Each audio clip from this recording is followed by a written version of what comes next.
जय श्री कृष्ण। क्यों कहते हैं श्री कृष्ण को योगेश्वर? योगेश्वर यानी योगी और ईश्वर। जो योगियों का ईश्वर है उसे योगेश्वर कहा जाता है।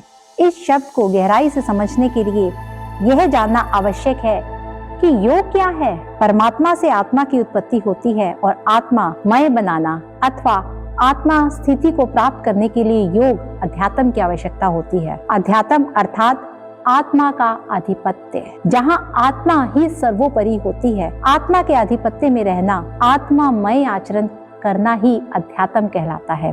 तो बहुत से लोग पूछते हैं ना कि अध्यात्म होता क्या है। जहाँ विज्ञान खत्म होता है वहाँ अध्यात्म शुरू होता है। जहाँ पर इस शरीर पर आत्मा का आधिपत्य हो जाता है, आत्मामय हो जाता है, वहाँ अध्यात्म होता है। तो योग के 8 चरण होते हैं जिसे अष्टांग योग कहते हैं। योग के द्वारा जीव आत्मा, ईश्वर अथवा ब्रह्म बनता है। यह योग की अंतिम उपलब्धि है। इसे कैवल्य भी कहते हैं। गीता में कुछ जगह योगेश्वर और महेश्वर शब्द का प्रयोग किया गया है। इन दोनों का अर्थ एक ही है। कृष्ण भगवान ईश्वर के भी ईश्वर अर्थात महेश्वर और योग के द्वारा अंतिम उपलब्धि को प्राप्त योगियों के भी आराध्य हैं। इसीलिए श्री कृष्ण भगवान को योगेश्वर भी कहा जाता है। जय श्री कृष्ण।